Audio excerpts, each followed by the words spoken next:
বিসমিল্লাহির রহমানির রহিম। আসসালামু আলাইকুম ভিউয়ার্স। আমার মা কিচেনে আপনাদের সবাইকে স্বাগতম। চলে এলাম নতুন একটি মজার রেসিপি নিয়ে।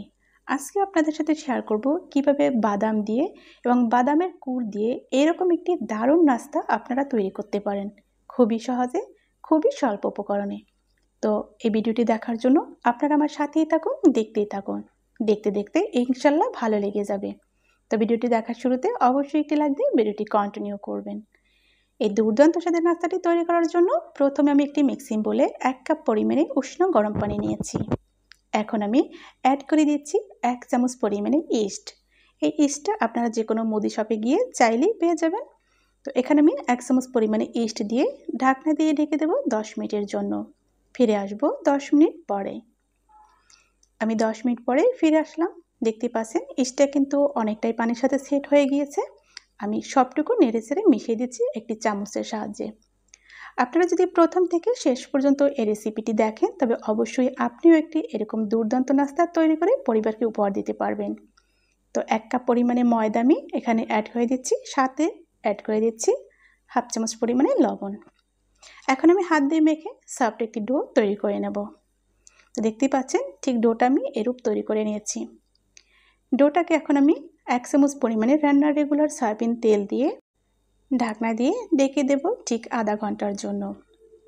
তো ফিরে আসবো আধা ঘন্টা পর। ইস্টের জিনিস কিন্তু আপনারা অবশ্যই রেস্টে রাখবেন, তবে কিন্তু অনেকটাই ফুলে উঠবে আর তখন নাস্তাগুলো কিন্তু অনেকটাই ফুল হবে। এই আধা ঘন্টার মধ্যে আমি একটি কুট তৈরি করে নেব। তো এখানে একটা বাটিতে প্রথমে আমি 1/2 কাপ পরিমাণে ফ্রেশ নারকেল কোড়া নিয়ে নিয়েছি। দিয়ে দিচ্ছি 1/2 কাপ পরিমাণে চিনি, অ্যাড করে দিচ্ছি 1/2 কাপ পরিমাণে বাদাম।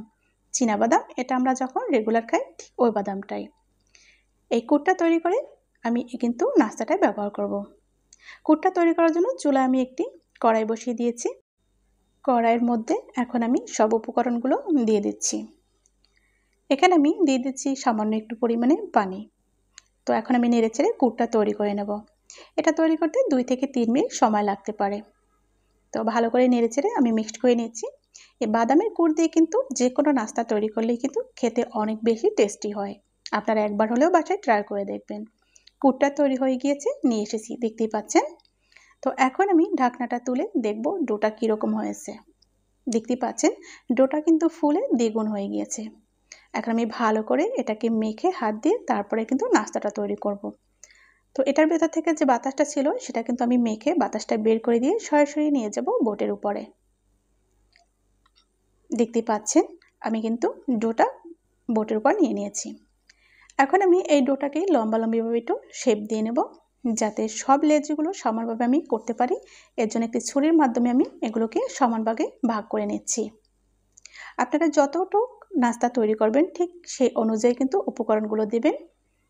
তো এখন আমি এখান থেকে একটি লেচি খুব সুন্দর করে এটাকে ভালো করে হাত দিয়ে ঘুরিয়ে ঘুরিয়ে একটি বল শেপ দিয়ে নিচ্ছি। ভিউয়ার্স, ভিডিওটি দেখার শুরুতে অবশ্যই একটি লাইক দিয়ে ভিডিওটি কন্টিনিউ করবে এবং সবার মাঝে ভিডিওটি বেশি বেশি করে শেয়ার করে দিবেন। খুব সুন্দর করে একটি কমেন্ট করে আপনাদের মতামত জানাতে একদমই ভুল করবেন না। যখন এরকম বল শেপ তৈরি হয়ে গিয়েছে তখন আমি এই যে মাঝখান দিয়ে খুব সুন্দর করে একটু হাত দিয়ে একটু জায়গা করে তার মধ্যে কিন্তু 1 চামচ পরিমাণে বাদামের কুড় দিয়ে এই যে ডোয়ের মুখটা কিন্তু বন্ধ করে দিচ্ছি। এটা খুব সুন্দর করে সেট করে দিতে হবে। আপনারা খেয়াল করে দেখবেন আমি কিভাবে তৈরি করে নিয়েছি। এরপর হাত দিয়ে একটু প্রেস করে হালকা একটু চ্যাপটা করে, তো দেখতেই পাচ্ছেন নাস্তাটা কিন্তু তৈরি হয়ে গিয়েছে। আমি একটি প্লেটে রেখে দিচ্ছি নাস্তাটি। ঠিক একই প্রসেসে আমি প্রত্যেকটা নাস্তা তৈরি করে নেব। শুধুমাত্র আপনাদের সুবিধার্থে আমি আরও একটি নাস্তা তৈরি করে দেখিয়ে দিচ্ছি। আপনারা শুরু থেকে শেষ পর্যন্ত যদি নাস্তাটা দেখে থাকেন তবে আশা করি পারফেক্টভাবে আপনিও নাস্তাটা তৈরি করতে পারবেন। এখানে কিন্তু তেমন কোনো কঠিন কোনো উপাদান বা কঠিন কোনো কাজ নয়। আপনারা স্বল্প উপকরণে খুবই সহজভাবে কিন্তু এরকম একটি লোভনীয় নাস্তা তৈরি করতে পারবেন। আমি সবসময় চেষ্টা করি সহজ সহজ রেসিপি আপনাদেরকে উপহার দেওয়ার জন্য, এবং যাতে খুব সুন্দর রেসিপি উপহার দিতে পারি সেই চেষ্টাটা করি। আশা করি আপনারা আমার পাশে থেকে আমাকে সম্পূর্ণ সহযোগিতা করবেন, ফুল সাপোর্ট করবেন। আপনারা বেশি বেশি করে আমার ভিডিওগুলো শেয়ার দিয়ে দিবেন আর অবশ্যই চ্যানেলটি সাবস্ক্রাইব করে চ্যানেলের সাথে যুক্ত হয়ে থাকবেন। সব নাস্তাগুলো তৈরি হয়ে গিয়েছে, দেখতেই পাচ্ছেন কত সুন্দর দেখাচ্ছে। এটা ভাজার জন্য চুলায় প্যান বসিয়ে পর্যাপ্ত পরিমাণে তেল দিয়ে আমি কিন্তু তেলটা গরম করে নিয়েছি। এখানে আমি সয়াবিন তেলটা নিয়ে নিয়েছি। একে একে সব নাস্তাগুলোই আমি তেলের মধ্যে দিয়ে দিচ্ছি। দেখতে পাচ্ছেন নাস্তাগুলো যখন সব দেওয়া হয়েছে, উপর দিয়ে আমি কিন্তু তেল ছিটিয়ে দিচ্ছি। নাস্তাগুলো কিন্তু অনেকটাই ফুলতে শুরু করেছে, দারুণ কিন্তু একটা কালারও আসতে শুরু করেছে। তো আমি নাস্তাগুলোকে উল্টিয়ে নিচ্ছি। ঠিক এভাবে উল্টিয়ে পাল্টিয়ে ভেজে নিতে হবে। একভাবে কিন্তু রেখে দেওয়া যাবে না, তাহলে কিন্তু একটা সাইডে অনেক বেশি কালার চলে আসবে, কিন্তু আপনার নাস্তাটা পুরোপুরি খুব সুন্দরভাবে ভাজা হবে না। সেক্ষেত্রে খেতে কিন্তু অনেক বেশি টেস্টও হবে না। আপনি ধৈর্য সহকারে আস্তে আস্তে করে যদি নাস্তা ভেজে নেন, তবে অনেক বেশি ফুলকো হবে, খেতেও অনেক বেশি টেস্টি হবে। দেখতে পাচ্ছেন খুব সুন্দর কিন্তু একটা কালার চলে এসেছে এবং অনেকটাই কিন্তু ফুলকো হয়েছে। আপনি যদি এরকম একটি নাস্তা তৈরি করতে চান, অবশ্যই আমার চ্যানেলটি ফলো করতে হবে, তাহলে কিন্তু এরকম নাস্তা আপনি তৈরি করতে পারবেন।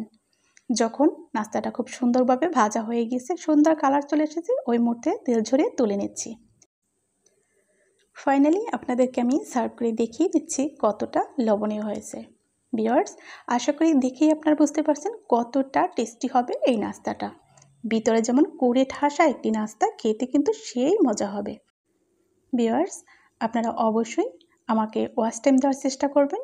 টেনে টেনে ভিডিও দেখবেন না, তাতে কিন্তু আমার ভিডিওর প্রচুর ক্ষতি হয় এবং ওয়াচ টাইম একদমই আসে না। তাই চেষ্টা করবেন ওয়াচ টাইম দিয়ে ভিডিওটি দেখার।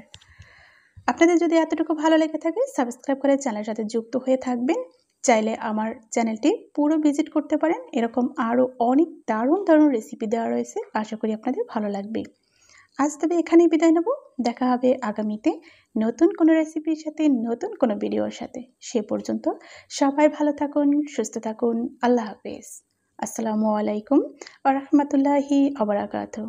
যে যেখান থেকে আমার ভিডিওটি দেখেছেন, আপনাদেরকে অসংখ্য অসংখ্য ধন্যবাদ। আল্লাহ হাফেজ।